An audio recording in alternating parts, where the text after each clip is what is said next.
चलिए शुरुआत करते एक बहुत इंटरेस्टिंग टॉपिक को जिसको कहा जाता है सिटीजनशिप।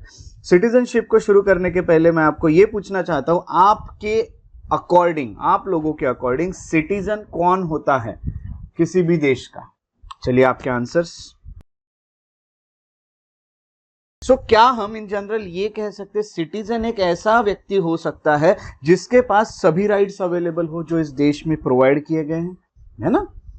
यस, ऑल राइट्स जिसके पे, हम इन जनरल अगर ये बात करें, कोई भी आपको पूछा कि सिटीजन में और नॉर्मल जो सिटीजन नहीं है उसमें क्या डिफरेंस है, सबसे मेन डिफरेंस ये है कि जितनी भी राइट्स या जितनी भी चीज़ें उसके पास, यानी जितनी भी हमारे सिस्टम में अवेलेबल हो वो सब के सब उसके लिए हो, वो उसको हम सिटीजन कह सकते हैं इन जनरल। ये हम इसका बेस्ट मीनिंग कह सकते हैं। चलिए आपको बहुत अच्छा एक मीनिंग भी यहाँ पे पता चल जाता है और आप इन चीज़ों के साथ फिर हम लोग सोच सकते हैं कि सिटीजन कौन होता है। अब सिटीजन कौन होता है ये पता चलने के बाद सिंपल है कि the one who enjoys all civil and political rights, उसको सिटीजन कहा जाता है। क्योंकि जो फॉरेनर्स आते हैं उनके पास जितने भी राइट्स है उनमें से पूरे राइट्स अवेलेबल नहीं होते हैं। इंडियन जो होते हैं सिटीजन, उनके पास पूरे राइट्स अवेलेबल होते हैं, जितनी भी पॉलिसीज बनती है गवर्नमेंट की वो भी उनके लिए अवेलेबल होती है। Everything they will get in that particular nation is known as citizen of that country, ये हम यहाँ पे इजीली कह सकते हैं। अब ये होने के बाद अब सबसे पहले आपको ये बता दूं कि इंडिया में ओवरऑल दो तरह के लोग रहते हैं, एक होते हैं यहाँ के सिटीजन, दूसरे होते हैं एलियन। तो यस, एलियन ये कोई स्पेलिंग मिस्टेक नहीं है या प्रिंटिंग मिस्टेक नहीं है। जो फॉरेनर्स होते हैं उन्हें हम हमारे बाय लॉ उन्हें एलियन कहा जाता है। तो एक सिटीजन होता है और एक एलियन होता है। सिटीजन वो जिसको पूरे सिविल और पॉलिटिकल राइट्स अवेलेबल है, और एलियन वो जिसको सिविल और पॉलिटिकल राइट्स पूरे के पूरे अवेलेबल नहीं। मैं ये नहीं कहूंगा कि बिल्कुल नहीं है, some rights are available to aliens also, but not all the rights, उनको कहा जाता है एलियन। दूसरे एलियंस में भी दो कैटेगरी बनती है, एक होती है फ्रेंडली एलियन, एक होता है एनिमी एलियन। जैसे कि जो कंट्री के साथ हम वॉर लड़ रहे हैं वो कंट्री के लोग एनिमी एलियन कहलाते हैं, और जहां जिस कंट्री के साथ हमारे फ्रेंडली रिलेशन है उनके देश के लोग फ्रेंडली एलियन कहलाते हैं। तो सबसे पहले आपको ये बता दूं कि इसमें भी, एलियन में भी सबसे ज्यादा राइट्स फ्रेंडली एलियन को होते हैं, और जो एनिमी एलियन है उनको बहुत कम राइट्स प्रोवाइड किए जाते हैं क्योंकि वो एनिमी नेशन के हैं। हो सकता है उनको ये भी बोला जाए कि आपको इस बार इंडिया में एंट्री नहीं है, ये भी हो सकता है। Anything can happen with enemy aliens. So aliens भी दो तरह के होते हैं, जैसे आपको यहाँ पे और भी चीजें पता चल चुकी है। तो आप देख रहे हैं कि एलियन भी है और दो तरह के इंडिया में लोग देखने मिलते हैं, सिटीजन्स और एलियन। अब मैंने जैसे कि यहाँ पे बताया कि सिटीजन्स को all rights are available and aliens को पूरे राइट्स अवेलेबल नहीं है। तो ऐसा क्या हो रहा है, कौन से राइट्स अवेलेबल है? तो सबसे पहले आपको ये बता दूं, ये वैसे हम फंडामेंटल राइट्स आगे पढ़ेंगे, दीज आर ओनली फैक्ट्स। तो फैक्चुअल नॉलेज करके मैं सिर्फ आपको बता रहा हूँ। सबसे पहले आपको ये बता दूं कि right against discrimination on grounds of religion, race, caste, sex और place of birth, that is article 15 is not available to foreigners, not available to aliens. Means our country, our government can discriminate with those who are alien on grounds of religion, race, caste, sex और place of birth। ये सब पे उनके साथ discrimination, उनके साथ भेदभाव किया जा सकता है। ये उसके बाद दूसरा राइट जो उनके लिए अवेलेबल नहीं है फॉरेनर्स के लिए, वो है right to equal opportunity in public employment. ऐसा रहा तो यूपीएससी के फॉर्म फॉरेनर्स भी फिलअप करने लगेंगे, तो हम ये नहीं दे सकते भाई। हमारे कंट्री का पहले एम्प्लॉयमेंट का इश्यू हम सॉल्व करें, बाद में आप लोगों को देंगे ना। So this is not available to foreigners. ये सब फंडामेंटल राइट्स में हम पढ़ने वाले। Right to freedom of speech and expression, ये एक होता है। आर्टिकल 19 में आपको बोलने का अधिकार, खुद को एक्सप्रेस करने का अधिकार, असेंबल होने का अधिकार, या एसोसिएशन या मूवमेंट चलाने का अधिकार, या यहाँ पर सेटल डाउन होने का अधिकार, या प्रोफेशन जो लगता है वो करने का राइट, ये सिर्फ यहाँ के सिटीजन को है। जस्ट इमेजिन कि हमने फॉरेनर्स को ये राइट दे दिया, तो फॉरेनर्स भी अपनी political parties, association, right to form association के साथ अपनी पॉलिटिकल पार्टीज बना के यहाँ पे रूल करना फिर से शुरू कर सकते हैं, जैसे पहले हमें एक्सपीरियंस है। तो हम ये राइट्स उन्हें बिल्कुल नहीं दे सकते किसी भी हालत में नहीं। ये भी सिर्फ और हमारे सिटीजन्स के लिए यही अवेलेबल है। उसके साथ साथ कल्चरल और एजुकेशनल राइट्स जो है 29 और 30 के अंडर, वो भी यहाँ पे सिर्फ और सिर्फ हमारे ही सिटीजन्स के लिए अवेलेबल है। ये स्पेशली फॉर माइनॉरिटीज होते हैं, बट ये जो 29 वाला है ये माइनॉरिटीज के लिए नहीं है, ऐसा सुप्रीम कोर्ट ने कहा है। But we will study this in fundamental rights topic, तो don't worry about it, we will study all this topics in our fundamental rights. अभी सिर्फ आपको एक मैं फैक्ट्स बता रहा हूँ। उसके साथ साथ वोट करने का अधिकार इलेक्शन में या स्टेट असेंबली में, ये भी फॉरेनर्स के पास नहीं है, ये भी सिटीजन्स के पास है। और इलेक्शन लड़ने का, right to contest for the membership of parliament और state legislature, it is also available only to the citizens of our country and eligible to hold certain public offices, जैसे कि president, vice president, prime minister या जितने भी public offices हैं, ये भी hold करने का उनके पास राइट नहीं है, ये भी हमारे सिटीजन के पास है। सो तो इन जनरल आपको जब कोई पूछे कि what is the basic difference between citizen and the alien, तो आप कह सकते हैं कि all citizens enjoy all the civil and political rights, whereas the aliens do not enjoy all the civil and political rights. They have certain rights means available for them aliens. ऐसा नहीं कि उनके लिए कोई भी rights available नहीं, but ये rights को छोड़ के उनके पास बाकी राइट्स है। उनके पास इक्वालिटी बिफोर लॉ भी है, बट डिस्क्रिमिनेशन वाला राइट उनके पास नहीं है। सो ये हम देख सकते हैं कि कैसे आप एक तरह से डिफ्रेंशिएट कर पा रहे हो between citizens and the aliens. तो ये चीजें होने के बाद अब आपको आपके माइंड में क्लियर हो चुका है कि सिटीजन कौन होता है और एलियन कौन होता है। अब प्रॉब्लम ये है कि सिटीजन बनते कैसे हैं। अब सिटीजन बनना पड़ेगा भाई, ये सब राइट्स आपको होने, तो you just have to become the citizen of this nation to enjoy all these rights। तो सिटीजन बना कैसे जाएगा, इसीलिए हम यहाँ पे पढ़ने वाले हैं सिटीजनशिप। सिटीजनशिप मिलती कैसे। सिटीजनशिप शुरू करने के पहले आपको कुछ बेसिक बता देता हूँ। सिटीजनशिप ये जो पार्ट है, इसके लिए पार्ट सेकंड आता है। जैसे आपको पार्ट 1 अच्छे से याद है, एंड मुझे अच्छे से पता है आपको 1 2 3 4 ये चारों आर्टिकल्स याद है। एक बार बता दीजिएगा याद है, हाँ या ना तो भी बता दीजिए। याद है सबको? यस यस है ना। तो ये याद रहना बहुत जरूरी है, तभी आप आज जो पढ़ने वाले हो, आज आप पढ़ोगे 5 6 7 8 9 10 11 इतने आप पढ़ने वाले हो, और आज आपको इतने याद रहने वाले। ये भी मैं बताता हूँ कि आपको ये भी याद हो जाएंगे। आपको बिल्कुल डरना नहीं, बस मेरे साथ रेगुलर रहना है, मेरे साथ आपको पढ़ना है, आपको रिवाइज करना है, और आप परफेक्ट बन जाओगे पॉलिटी में, जैसे मैं पहले भी आपको बता चुका हूँ। आर्टिकल्स 5 to 11 जो होते हैं हमारे जो ये कॉन्स्टिट्यूशन में, it talks about the citizenship. और पार्ट सेकंड, जैसे पार्ट 1 में 1 2 3 4 आर्टिकल आते हैं, पार्ट 2 में 5 6 7 8 9 10 11 आर्टिकल आते हैं। तो चलिए सबसे पहले एक एक करके आर्टिकल्स को पढ़ लेते हैं, फिर हम और भी बात करेंगे। अब यहाँ पे आपको ये बता दूं कि ये जो आर्टिकल्स थे 5 6 7 8, या फिर हम जिसको कहेंगे, ये सब बात करते हैं सिटीजनशिप एक्वायर कैसे की जाती है उसके बारे में। और ये जो 9 10 11 जो होता है, ये राइट्स पावर्स जो होता है पार्लियामेंट का, यानी जिससे सिटीजनशिप लॉस हो सकती है, उसके बारे में 9 10 11 बात करता है। सो 5 6 7 8 ये बात करेंगे कि सिटीजनशिप मिलेगी कैसे। 9 10 11 पर्टिकुलरली नहीं, बट मैं कहूँगा इन जनरल ये बात करता है कि सिटीजनशिप लॉस कैसे हो सकती है आपकी। अब आपको ये भी देखना है यहाँ पे कि सिटीजनशिप अमेंडमेंट एक्ट पार्लियामेंट ने पास किया था, तो किस पावर से पार्लियामेंट ने पास किया ये एक्ट को, तो ये भी आज आपको पता चलेगा। क्या पार्लियामेंट के पास ये पावर है, क्या ऐसा पार्लियामेंट कर सकता है? तो yes, parliament have that power. और किसने पावर दिया है, कौन से आर्टिकल ने दिया है, that also we will study in today's lecture. तो चलिए आगे बढ़ते हैं और एक एक करके आर्टिकल्स को पढ़ते हैं। आर्टिकल्स को पढ़ने के लिए सबसे पहले एक चीज याद रखिएगा कि अभी पिछली चीजें आपको माइंड से निकालनी है, पॉलिटी में निकालनी है ना, साइड में रखनी है। माइंड से कोई भी चीज को निकालना नहीं है, एग्जाम आपको देनी है, पूरे लाइफ टाइम आपको ये चीजें याद रखनी है। एग्जाम में ही नहीं तो जनरली भी आपको सब चीजें क्या कहेंगे हम कि आपको याद रखना जरूरी है, ताकि आप डे टू डे लाइफ में उसके वो चीजें अपने काम में ला सको, बट एग्जाम के लिए भी आपको याद रखनी। तो मैं आपको ये बता दूं कि 5 6 7 8 जो आर्टिकल हैं, इसकी शुरुआत करते वक्त पहले के आर्टिकल्स थोड़े साइड में रख लीजिए, पहले जो भी पढ़ा उसको साइड में रख लीजिए। अभी ये नई चीजें को ब्लैंक माइंड से हमें सबसे पहले पढ़ना होगा, और जिन लोगों को इसके बारे में पता है वो भी उनको ऐसा करना है कि वो नॉलेज को फिलहाल साइड में रखना है, क्योंकि वो आपका कंफ्यूजन बढ़ाएगा। अभी आपको ऐसा समझना है कि आपको कुछ भी नहीं पता, ऐसा सोच के आपको पढ़ना है। सो चलिए सबसे पहले आर्टिकल 5 को पढ़ते हैं। आर्टिकल 5 जो है उसके लिए मैं सबसे पहले आपको कीवर्ड बताऊंगा हर आर्टिकल के लिए। आर्टिकल 5 के लिए जो कीवर्ड होगा वो होगा डोमेसाइल।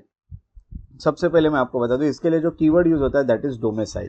अब डोमेसाइल करके यहाँ पे जो कीवर्ड यूज हो रहा है, इसके चलते आपको सबसे पहले कुछ चीजें मैं आपको बता देता हूँ।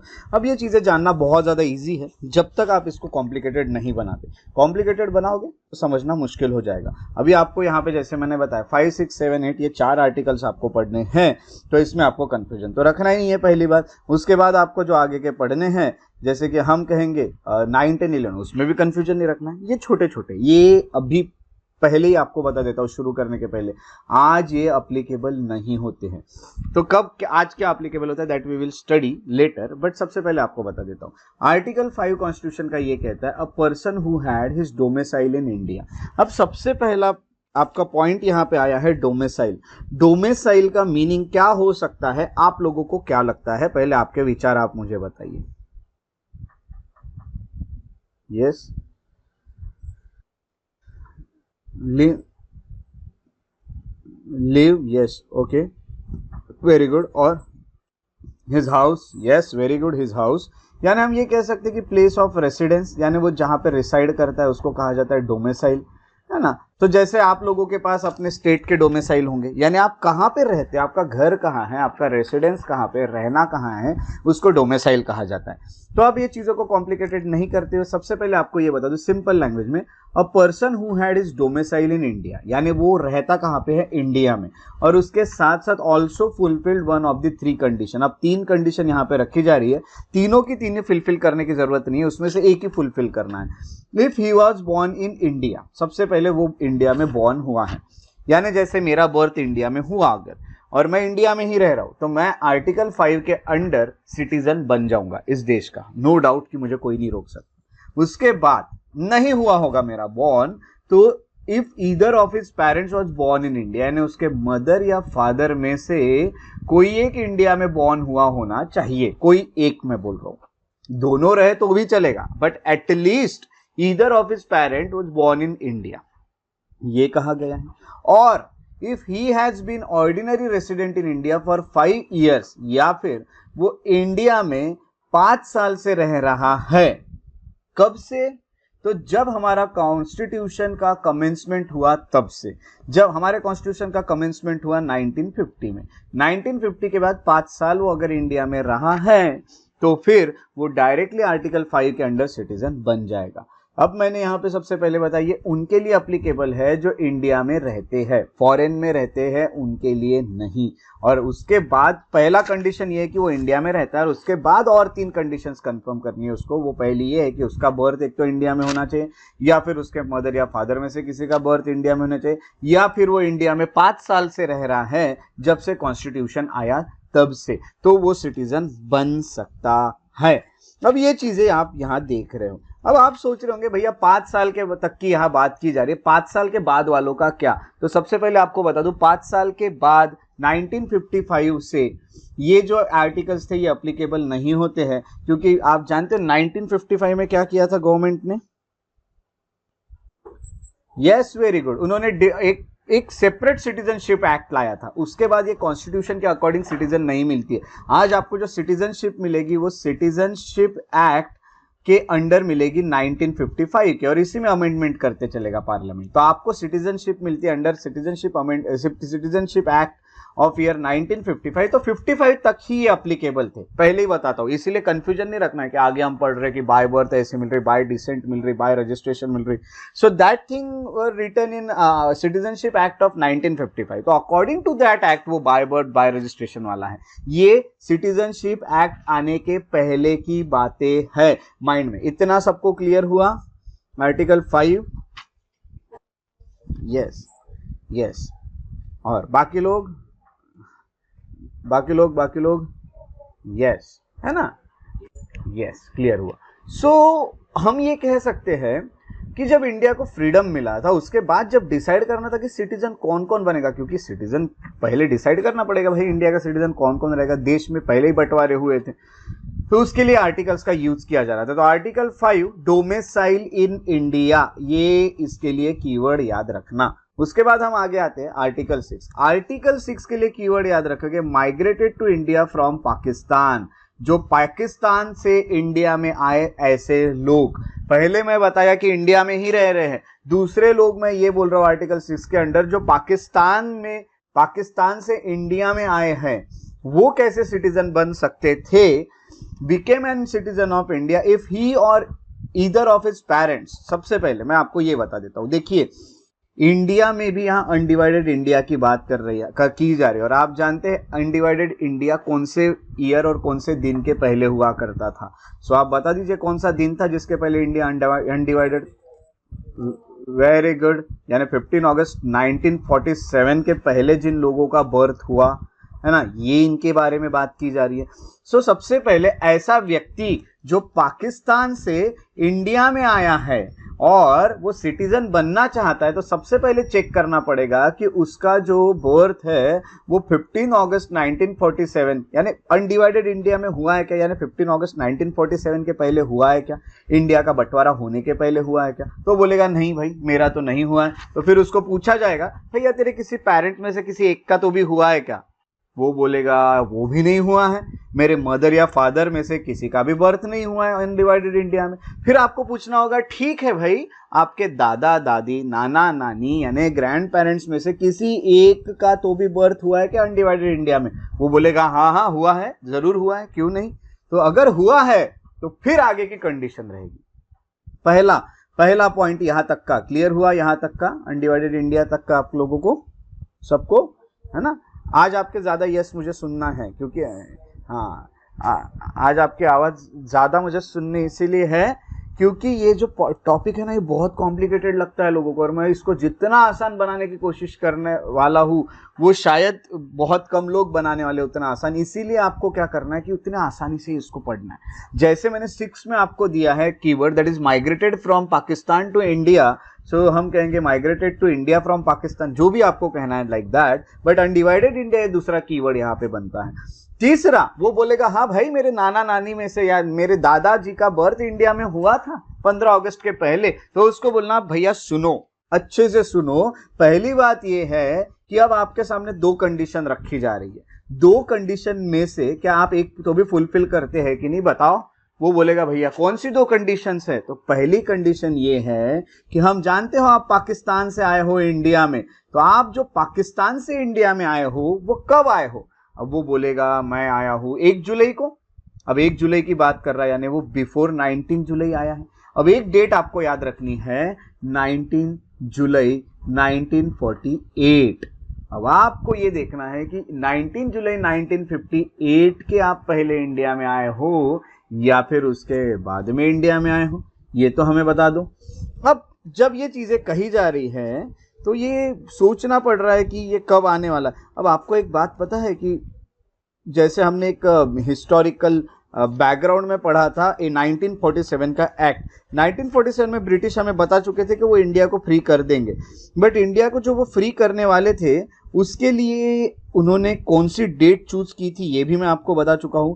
कौन सी डेट चूज, यस कौन सी जून, यस 30 जून 1948, 19 यानी जून में वो छोड़ेंगे ऐसा उन्होंने बताया था। अब हमें सपना थोड़ी आया था कि पहले ही छोड़ देंगे, इसीलिए हम थोड़ा सा टाइम लोगों को देते भी है। ठीक है भैया आपको थोड़ा टाइम लगा होगा, तो उसके बाद आप 19 जुलाई के पहले आए क्या, वो बोलेगा यस हम 19 जुलाई के पहले आए हैं। अगर आप 19 जुलाई के पहले आए हो तो हमें ये बताइए कि जब से आप आए हो तब से आप इंडिया में ही रह रहे हो या नहीं। ये चीजें सबसे पहले आप यहाँ पे पूछी जा रही है कि जब से आप आए हो तब से इंडिया में ही रह रहे हो क्या।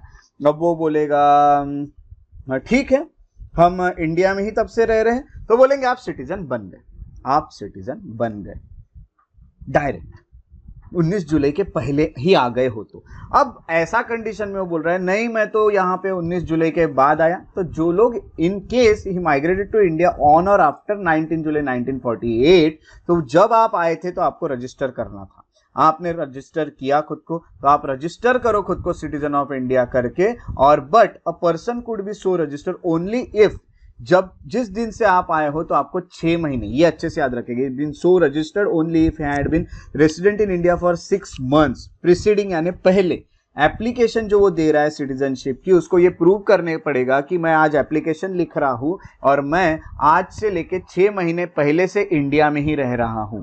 ये उसकी एक कंडीशन होगी। अगर वो बाद में आया इस डेट के बाद में, पहले आया तो डायरेक्टली सिटीजन बन जाएगा, बाद में आया तो उसको ये प्रूव करना पड़ेगा कि जब से मैं आया हूं तब से मैं 6 महीने से इंडिया में ही रह रहा हूं, मैं कहीं नहीं गया हूं। ये एक कंडीशन होगी। सो एक बार फिर से अब यहाँ पे इसको समराइज कर लेते हैं आर्टिकल 6 को। सबसे पहले मैंने बताया कि इंडिया आए हैं पाकिस्तान से।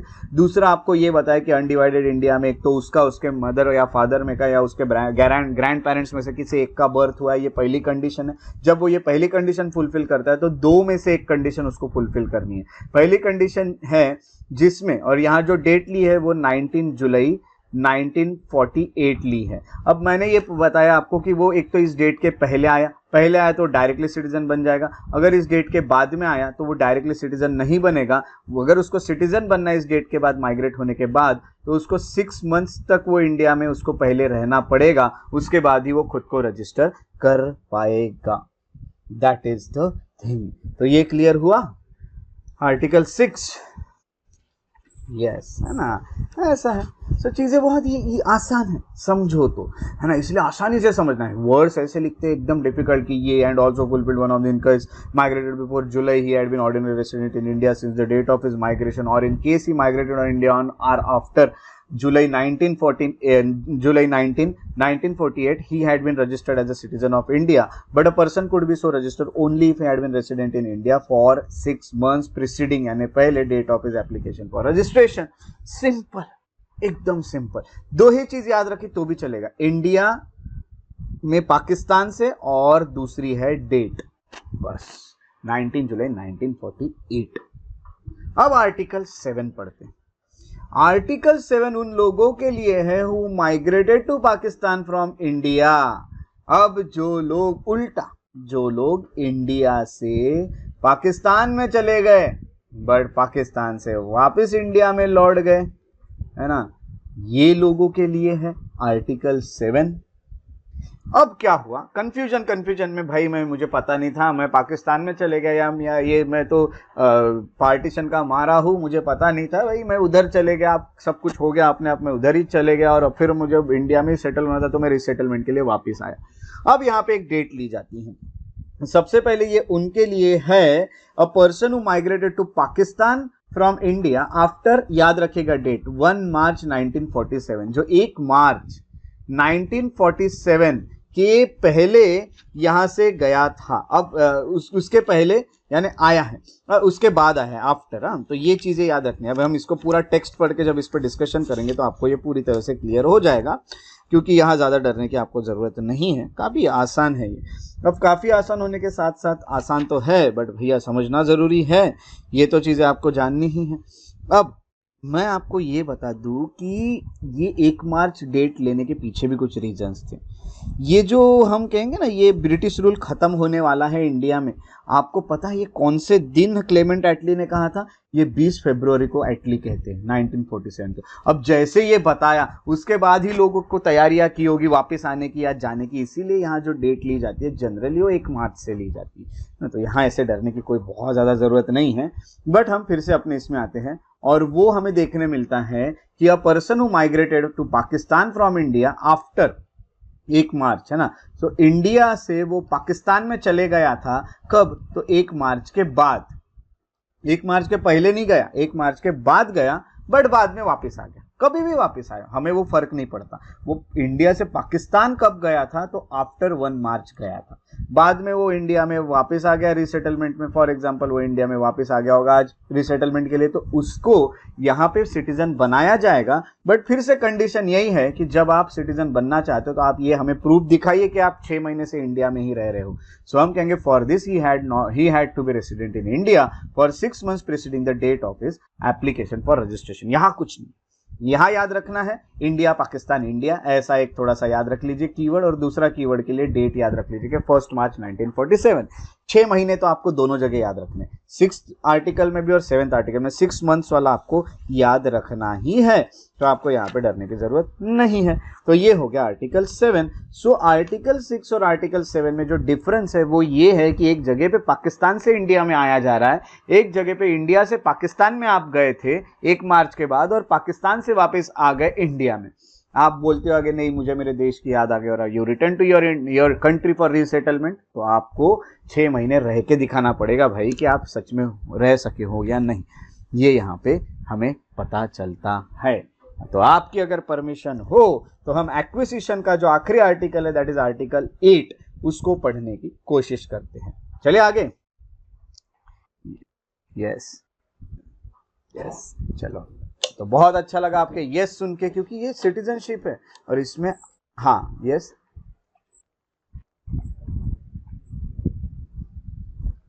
हाँ, तो इसमें एक रिपीट कर देता हूं कि जो लोग इंडिया से पाकिस्तान गए थे 1 मार्च के बाद और फिर वो इंडिया फिर पाकिस्तान से इंडिया में कभी भी लौटे हो, सिर्फ जाने का टाइम था उनका 1 मार्च के बाद पाकिस्तान में, अब वो इंडिया में रीसेटलमेंट के लिए जब लौटे हैं तो वो भी सिटीजन बन सकते हैं। उसके लिए उन्हें 6 महीने तक इंडिया में रहना पड़ेगा एप्लीकेशन देने के पहले। आखिरी वाली चीज जो यहाँ पे है वो सेम है, ये 6 महीने वाली, बस इतना है कि डेट यहाँ पे जो है वो 1 मार्च 1947 है और पहला डिफरेंस है कि इंडिया से पाकिस्तान गए और पाकिस्तान में इंडिया वापस आ गए।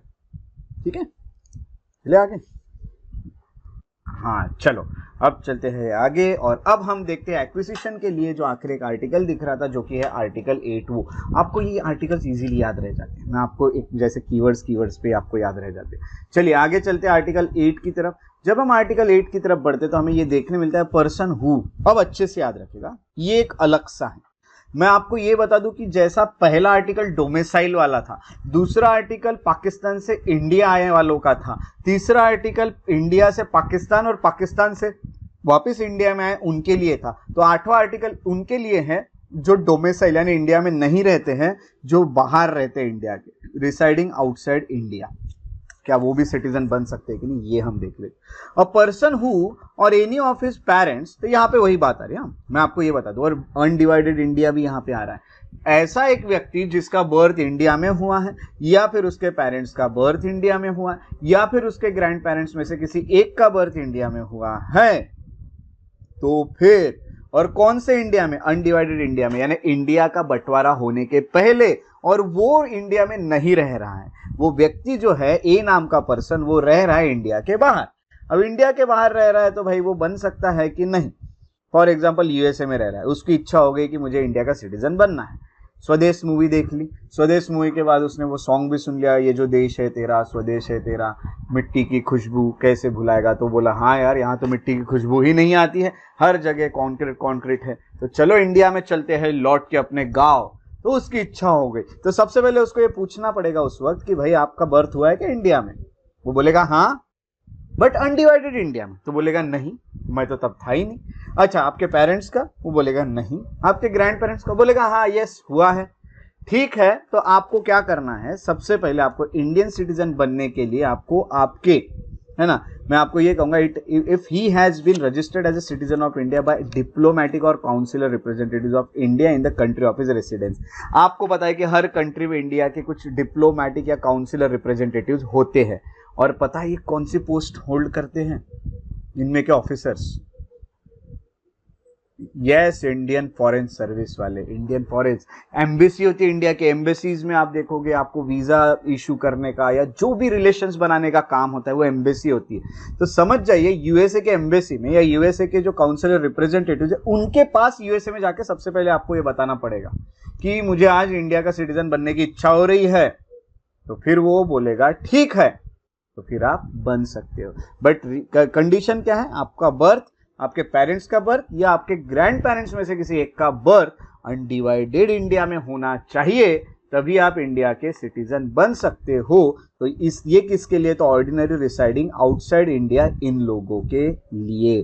तो ये आप यहाँ पे देख सकते हो। This provision covers the overseas Indians, जो इंडिया में नहीं रह रहे हैं, इंडिया के बाहर रह रहे हैं, जिनको इच्छा हो रही है कि मैं इंडिया की सिटीजनशिप एक्वायर कर लूँ, उनके लिए आर्टिकल 8 ये हुआ करता है या हुआ करता था। तो आज भी कॉन्स्टिट्यूशन में है, तो ये है। तो यहाँ पे क्लियर हुआ आपको 8 भी। हाँ नहीं उनके फिर एज के वो सब लगेंगे ना आपको बर्थ के। अब प्रॉब्लम यही जाता है कि ग्रैंड पेरेंट्स के है ही नहीं प्रूफ, तो फिर तो आप नहीं बन पाओगे, है ना। तो प्रूफ वही है कि ये बर्थ के कुछ हम कहेंगे कि कुछ डॉक्यूमेंट्स लगते हैं, जैसे कभी कभी कास्ट सर्टिफिकेट के लिए वो ईयर का मांगते हैं, ये ईयर का मांगते हैं, वैसे लगते हैं यहाँ पे, है ना। अदरवाइज फिर मुश्किल होती है ना। तो ये कुछ चीजें हैं, क्लियर। हाँ यस। बट क्या प्रॉब्लम होता है पता है, आपके दादा दादी नाना नानी बहुत सारे लोगों के ऐसे जिनको अपने बर्थ का डेट ही तो नहीं पता है, कुछ डॉक्यूमेंट्स तो उनके पास है ही नहीं, इसलिए मुश्किल जाती है फिर, है ना। तो ये मुश्किल भी कैसे सॉल्व हो सकती है ये हम आगे पढ़ेंगे, पार्लियामेंट ने जो सिटीजनशिप एक्ट लाया उसके थ्रू। अब ये हो गया आर्टिकल 8। अब यहाँ पे हम इसको वाइंड अप कर लेते हैं, ये चारों को कैसे वाइंड अप करेंगे हम। सबसे पहले हम देखते हैं कि इनको हमें वाइंड अप करने के लिए कीवर्ड्स आप लोगों को बोलना है। 5 किसके लिए है? डोमिसाइल। वेरी गुड, ये चीजें याद रहनी है, ये चीजें याद रहेगी तो सब कुछ आपका हो गया पूरा। 6 किसके लिए है? Migrated. Yes, very good, migrated to India, है ना, फ्रॉम पाकिस्तान। ओके, उसके बाद 7th किसके लिए है?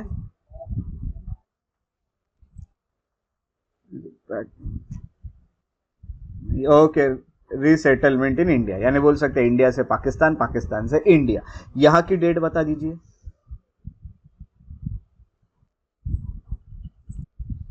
19 जुलाई। और यहां की डेट बताइए। वेरी गुड, 1 मार्च 1947, है ना, ये है। उसके बाद 8th वाला किसके लिए? ओवरसीज, आउटसाइड इंडिया जो रेसिडेंस है ना, तो ओवरसीज इंडियंस के लिए। वेरी गुड, ये है ना। तो आपको ये तो पता ही चल गया है अच्छे से, बहुत कंफ्यूजन नहीं होता इसमें। ऐसे कीवर्ड से याद रखना इन चीजों को, ऐसे आर्टिकल्स आपको याद रह जाते हैं। अब क्या है, और जब मैं, हाँ यस,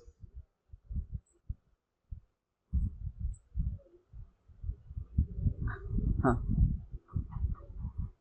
फिर याद रह जाता है, यस, है ना। तो जैसे इसका इसलिए क्योंकि एटली ने ये किया था, अनाउंस किया था, तो ये सब चीजें भी आपको अच्छे से याद रखनी है ना। तो और यहाँ पे उन्होंने डिक्लेयर किया था कि हम फ्रीडम दे देंगे जून तक, इसीलिए ये थोड़ी सी डेट उन्होंने इस तरह से लेते हैं वो लोग।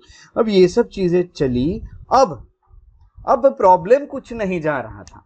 और हाँ, और दूसरी बात यह है कि जब मैं इसको आपको क्वेश्चन पूछूं तो आपको आंसर करने ही है।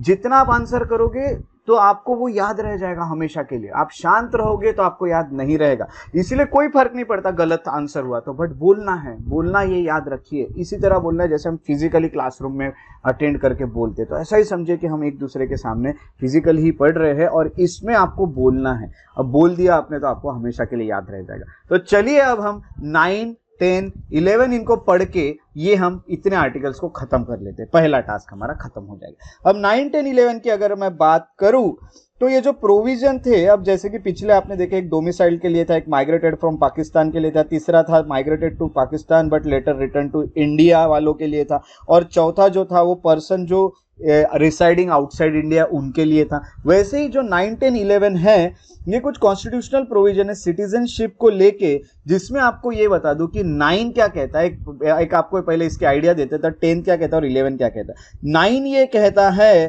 कि अगर आप दूसरे कंट्री की सिटीजनशिप लोगे तो इंडिया की सिटीजनशिप चले जाएगी। इसका मतलब इंडिया में कौन सी सिटीजनशिप है, हमने फीचर्स में पढ़ा था, साइलेंट फीचर्स में। Very good, single citizenship is only in single citizenship is allowed in India, ये है।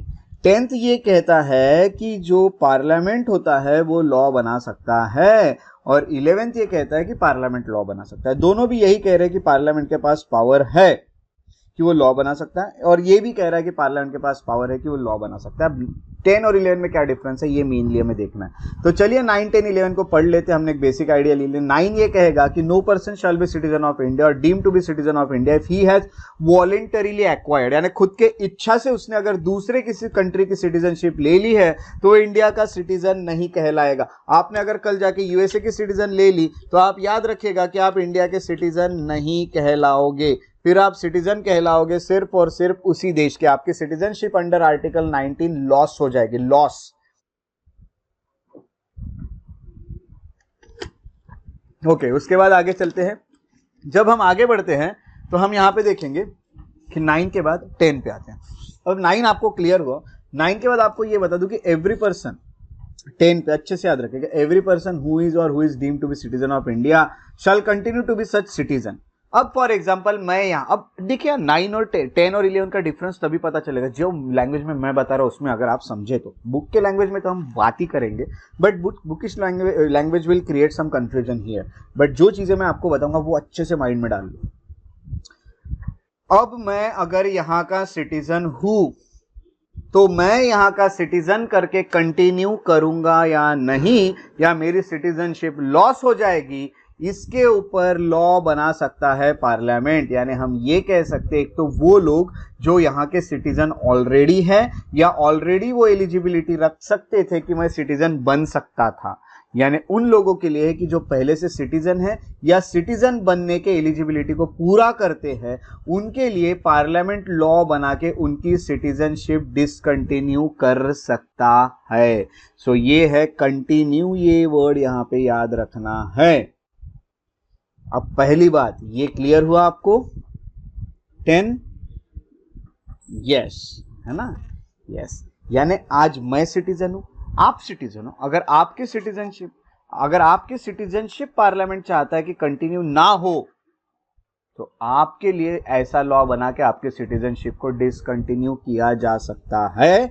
और आपकी सिटीजनशिप को डिसकंटिन्यू करने का पावर पार्लियामेंट को आर्टिकल 10 देता है। तो कल जाके पार्लियामेंट ने ऐसा लॉ बनाया तो वो अनकॉन्स्टिट्यूशनल नहीं हो सकेगा, क्योंकि खुद आर्टिकल 10 ने पार्लियामेंट को ये पावर दी है। ये याद रख लीजिएगा। तो आपकी सिटीजनशिप अगर पार्लियामेंट छीन लेता है कि कोई लॉ बना के, तो आप उसके लिए रोना नहीं, क्योंकि भाई ये आर्टिकल 10 ही दे रहा है। तो आप रोइए, बट आप पार्लियामेंट को यहाँ पे कुछ भी नहीं बोल सकते। पार्लियामेंट बोलेगा भैया कॉन्स्टिट्यूशन ने जो बोला है वो हमने किया, आपके सिटीजन गई तो गई, हम क्या करेंगे, सिटीजनशिप गई तो ये है। अब आर्टिकल 10 ये कहता है, और आर्टिकल 11 क्या कह रहा है देखो, parliament shall have the power to make any provision with respect to acquisition and termination of citizenship all other matter related to citizenship. इसके अलावा पार्लियामेंट के पास ये भी पावर है कि आगे जाके किस तरह को लोगों को एक्वायर होगी सिटीजनशिप। यानी ये तो वहां पे लिखा था कि हम कहेंगे कि 5, 6, 7, 8 इसके थ्रू एक्वायर उनको होती थी या उनकी टर्मिनेट भी हो सकती थी। बट अगर इसमें भी कोई चेंज करना चाहे तो पार्लियामेंट वो कर सकता है। यानी ये जो होगी, ये जो नए से सिटीजन बनने वाले हैं, जो अभी सिटीजन नहीं है, उनके लिए ये है। ऐसा हम यहाँ कह सकते हैं कि अब आपको एक्वायर कैसी होगी सिटीजनशिप, या आपकी सिटीजनशिप लॉस कैसी होगी, इसके भी रिलेटेड सिटीजनशिप के लिए लॉ पार्लियामेंट बना सकता है। This is the article 11। तो अब मुझे बताइए कि 9, 10, 11 ये भी आपको क्लियर है? यस। और पॉइंट ऑफ डिफरेंस बता देता हूं। Point of difference is continue या कंटिन्यूएशन। बिल्कुल किसी की भी, बट उसके लिए लॉ बनाना पड़ेगा, और वो लॉ सबके लिए इक्वली अप्लीकेबल होगा। इक्वली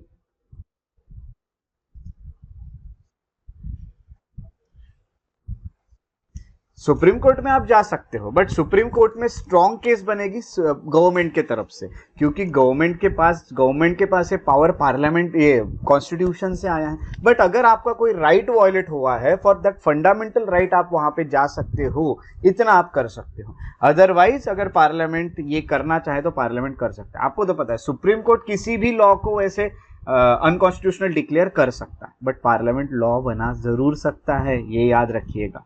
तो याद है आपको ये रखना है कि 10 और 11 में हाँ एक ही डिफरेंस है, वो है एक वो लोगों के लिए जो ऑलरेडी सिटीजन है, उनकी कंटिन्यू करना है कि नहीं, उनके लिए लॉ बनाना। और 11वां ये कहता है कि यहाँ जो आर्टिकल्स दिए थे उसके अलावा और भी कुछ रूल्स बनाना है क्या, एक्वायर कैसे की जाए, या फिर हम कहेंगे डिसकंटिन्यू कैसे की जाए, उसके लिए रूल बनाने से रिलेटेड है। जैसे सिटीजनशिप अमेंडमेंट एक्ट जो पार्लियामेंट ने पास किया है, दैट इज अंडर आर्टिकल 11, क्योंकि उसमें उन्होंने एक्वायर करने को लेके और भी नई चीजें ऐड की है, और टर्मिनेशन के लिए भी ऐड करेंगे तो उसको आर्टिकल 11 के अंडर। और याद इसीलिए मैंने बोला एक ही कीवर्ड है, दैट इज कंटिन्यूएशन। मेरे लिए बनेगा, मैं ऑलरेडी सिटीजन हूं, तो मेरे लिए आर्टिकल 10 के अंडर बनाएगा। आर्टिकल 11 के अंडर और भी कुछ नए प्रोविजंस ऐड करना अगर चाहता है पार्लियामेंट, ये 5, 6, 7, 8 इनमें, तो फिर आर्टिकल 11 के अंडर वो करेगा। क्लियर हो गया आपको सब? आर्टिकल 9 कुछ नहीं, दूसरे कंट्री के आपने सिटीजनशिप एक्वायर कर लिया, आपकी सिटीजनशिप अपने आप चले जाएगी, गायब। ठीक है? हाँ, तो देखिए एक बार हम टेक्स्ट पढ़ लेते हैं फिर से। अभी आपके सबके यस मुझे आने चाहिए बाद में, जब मैं पूछूंगा, क्योंकि यहाँ पे आपके आर्टिकल्स खत्म हो चुके हैं। आर्टिकल 9 ये है, अगर दूसरे कंट्री की आप सिटीजनशिप ले लेते तो आपकी सिटीजनशिप इंडिया की चले जाएगी। दूसरी आर्टिकल 10 कंटिन्यू करने को लेके, जो लोग सिटीजन है उनको सिटीजन कंटिन्यू करना है कि नहीं उसको लेके पार्लियामेंट लॉ बना सकता है।